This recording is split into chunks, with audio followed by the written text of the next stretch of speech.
اسی ہال میں نے اس کو بھی کہا تھا کہ 3 سیاسی قیدی ہیں، ان کو رہا کیا جائے. اس میں نے آصف زرداری کا نام لیا تھا، یوسف رضا گیلانی کا اور جاوید ہاشمی کا. 2018 میں جب پی ٹی آئی کی گورنمنٹ تھی، میں نے اس کو بھی کہا تھا میاں نواز شریف صاحب کو رہا کیا جائے، وہ سیاسی قیدی ہیں. اور اب بھی میں نے سب سے پہلے ڈیمانڈ کیا ہے کہ عمران خان کو رہا کیا جائے، وہ سیاسی قیدی ہیں. And it should be across the board. بلکہ میں تو سمجھتا ہوں کہ ایک نیا چیپٹر آ گیا ہے 8 فروری کے بعد، اور اس نئے چیپٹر میں we need a healing touch, دست شفا، اور سب کو ساتھ شامل کریں اور ایک جنرل ایمنسٹی دیں. ہم جنرل ایمنسٹی دیتے ہیں بلوچستان میں، ہم جنرل ایمنسٹی دیتے ہیں خیبر پختونخوا میں، ہم ٹی ٹی پی سے چاہ کے بات کرتے ہیں کابل میں جنہوں نے آپ کے بچوں کو ہلاک کیا. تو میرے خیال میں we should have a new beginning, اور اس میں سب کو شامل کریں. اور اس میں جو پی ٹی آئی کی جو ریزروڈ سیٹس بنتی ہیں، اسپیشلائز سیٹس، ان کا حق ہے، ان کو ملنا چاہیے. یہ that should not be deprived. اور mister chairman, in this situation آپ کو پتہ ہے کہ میں ممبر بھی تھا کمیشن کا، سینیٹر اختر مینگل نے بنائی پارلیمنٹری کمیشن، اور اس میں ہم نے بلوچستان کے مسنگ پرسنز کے اوپر ایک جامع رپورٹ بھی ایشو کی لاسٹ ایئر. اینڈ اس میں سینٹ کے سیکریٹریٹ نے بڑا کام کیا ہے.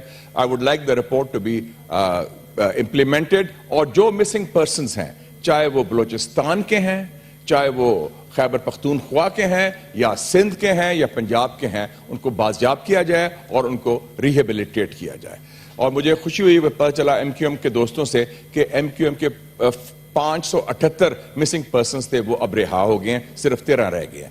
دوسرا مسٹر چیئرمین، اسی ایوان سے ہم نے کوشش کی کنسنسس کیا جائے. اور آپ کو پتہ ہے کہ سی پیک کی پارلیمنٹری کمیٹی کا میں چیئرمین تھا. اس میں ہم نے صوبوں کو، وفاق کو جوڑا اور آگے لے گئے. اس میں آپ کا بھی بڑا کلیدی کردار ہے. You played a big role both inside and outside. اور CPEC is the future of Pakistan. اس لیے جو میں نے کنسنسس فورج کیا تھا as chairman of the committee, اس کو آگے لے کے چلیں. اور فائنلی مسٹر چیئرمین، بہت بڑا جو ایشو ہے خاکی اور مفتی کے تعلقات کا، میں چیئرمین رہا ہوں ڈیفنس کمیٹی کا، اور ہم نے بڑے انیشیٹو لیے. مجھے یاد ہے جنرل باجوہ تھے اس کو آرمی چیف، انہوں نے انوائٹ کیا ہماری کمیٹی کو. میں گیا جی ایچ کیو، حالانکہ اس وقت کچھ ہمارے دوستوں، نادان دوستوں نے کہا وہ کیا کر رہے ہو، ان کے فوج کے پاس جا رہے ہو. میں کہا فوج بھی آپ کی ہے، فوج کو باہر سے تو نہیں آئی. میں نے باجوہ کو کہا، جنرل باجوہ صاحب کو کہا کہ آپ ہم نے دعوت دی ہے تو ہم آپ کو اگر دعوت دیں گے آپ آئیں گے پارلیمنٹ؟ کہا ضرور آؤں گا، آپ دعوت دیں. I talk to the senate chairman Raza Rabbani sahib. Raza Rabbani sahib has been a very good chairman, institutional person. انہوں نے کہا یس ویل انوائٹ.